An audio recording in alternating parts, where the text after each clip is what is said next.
What's going on, guys? Welcome back to my channel and another episode of Weekend Watch, where I break down the top 5 movies at the weekend box office, and I also let you know what is coming to streaming services.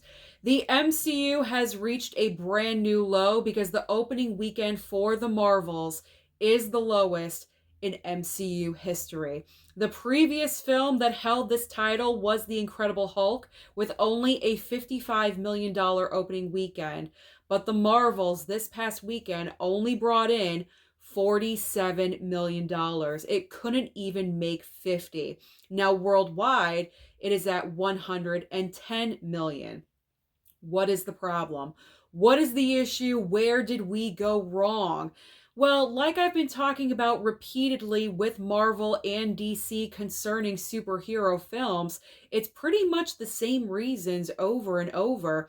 Number one is saturation, especially with Marvel. Because we have Disney Plus and also the combination with the Disney Plus shows, there's just too much Marvel all over the place. It seems like ever since Disney Plus launched and they thought they had the brilliant idea of bringing on TV shows as well, the MCU has never been the same. Obviously, another big reason is the pandemic after Endgame. That came out in 2019. We got hit with the pandemic in 2020, and pretty much movie theaters have never really gotten back on track. So, obviously, that is a factor as well. But also, another factor is you feel like with the Marvels in particular, you have to do homework to understand what's going on with this film, because two out of the three Marvels you don't know from the regular MCU. You had to have watched Ms. Marvel and also WandaVision, two Disney Plus shows, to understand where these characters are coming from. So if you don't have Disney Plus and you haven't watched those shows, these are complete new characters. They're strangers. You don't know where they're coming from. So it's kind of just a lot. It's a lot of involvement, and people nowadays just don't have the time. So all three of those reasons, I think, are major factors as to why the Marvels just did not perform as well as other previous MCU films. Now, we are getting a bit of a break in 2024, and I honestly think that this is the best thing to happen to Marvel, because this past week we got announcements that a ton of future Marvel projects are being delayed until 2025. In the year of 2024, next year, as far as films go, we are only getting one MCU film, and it's Deadpool 3. That is the only, it's not even MCU, it is Marvel. So this is a good thing. This is kind of setting the reset button, in my opinion, and hopefully they kind of take the cue and put that onto the Disney Plus shows as well. We don't need so much content. You gotta back it up. Also, with a little bit of a break, it will give the special effects teams more time to make the movies look even better, because I know that's been a prior complaint with a lot of people in the past.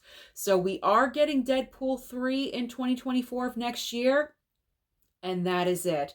So hopefully with this little bit of a break, the MCU and Marvel can breathe just a little bit, and future projects can just be more enhanced going forward in the future. It's not like they're trying to crank out a whole bunch of projects and get them out there and they're all mediocre. Hopefully the quality of Marvel and the MCU comes back. But I will say this is a major, major disappointment for an opening weekend. And I don't know. Hopefully this opens up their eyes to improve their quality. All right, so let's move on to the rest of the top 5. In second and third place, second place goes to Five Nights at Freddy's with $9 million even. Third place is Taylor Swift, The Eras Tour, still performing, still doing well, 5.9 million. In fourth and fifth place, fourth place goes to Priscilla. Kind of surprised that Priscilla is hanging in there, because this is a smaller film, but still in fourth place with 4.8 million. And rounding out the top 5 is Killers of the Flower Moon with 4.6 million. So what is new at the box office this coming weekend? There is 5, count them, 5 brand new movies. One huge film. We have a horror slasher that we've been waiting for, animation, and 2 smaller projects. So let's get started with the big, huge brand new release, and that is The Hunger Games: Ballad of Songbirds and Snakes. Now, this one is going to be interesting because will this movie make money because it's a part of a huge prior franchise, or will it not because the star of this movie is Rachel Zegler? And I've mentioned this before. I'm really curious to see how people are going to react to this movie. Are they going to go? Because there's been a lot of backlash against Rachel Zegler and her comments about Snow White being a part of the live action Snow White from Disney. Not a lot of people are big fans of hers, myself included, and I've mentioned that in previous videos. I do think this movie will make money, but the amount is going to be interesting. So I cannot wait to see next weekend's box office because I want to see whether or not her involvement in this film is going to affect it or not. Because as I've mentioned again previously, Rachel Zegler's projects really do not make money. They do not perform. West Side Story didn't make anything. And then also Shazam 2 did not make much money either. However, you could place blame on other factors for either one of those movies. So this one probably most likely will be the deciding factor. Is it going to make money or is it not because of Rachel Zegler? But we will see. I kind of went on a tangent, but you know what? That's interesting to me. I hope it's interesting to you. So the rest of the big movies opening, we have Thanksgiving and also Trolls Band Together. Now, Thanksgiving, I'm excited for. This is a horror slasher that we have been wanting for a really, really long time. It was in the rumor mill and it finally came to life. So really exciting. Really, really excited to see that one. And also Trolls Band Together, more animation, something for the kids right before Thanksgiving. So we'll see how this one does next week. And the 2 smaller films opening are Saltburn and also Next Goal Wins. These are given to us by Oscar-winning directors. We have Emerald Fennell, however you say her last name. She put out Promising Young Woman a couple of years ago, and she is now bringing us Saltburn. And Next Goal Wins is directed by Taika Waititi about an underdog soccer team. So if you think that kind of interests you, then next week that will be available. So what is coming to streaming? Because as I always say, there's always options on streaming for you. And looking at my paper over here, we have a lot. There's a lot coming out on streaming.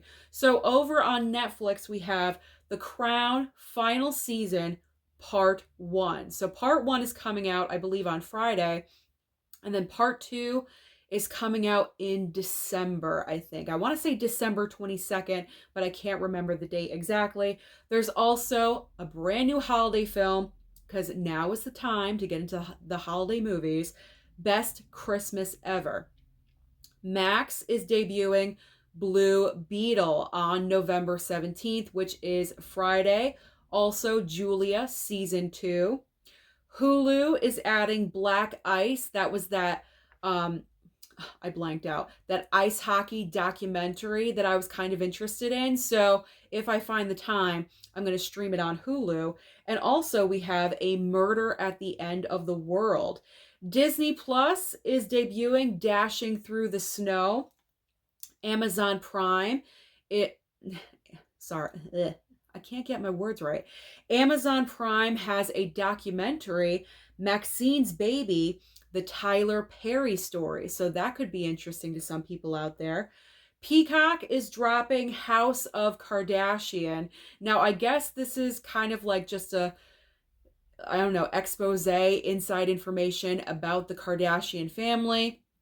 I know there's already been a ton of those, But I guess this focuses on the richest members, because we need to know this. The richest members of the Kardashian family: Kris Jenner, Kim, obviously, and also Kylie Jenner as well. We also have on Peacock, Please Don't Destroy the Treasure of Foggy Mountain. That's a really long title, and I have no idea what it's about at all whatsoever. Finally, over on Apple TV Plus, we have Monarch, Legacy of Monsters. So that is everything happening at the box office and also on streaming. So comment down below and let me know your thoughts about the Marvels. Why did it fail? Why is this happening? Do you agree with me about taking a break? Don't forget to like and subscribe before you leave, and I'll see you next time.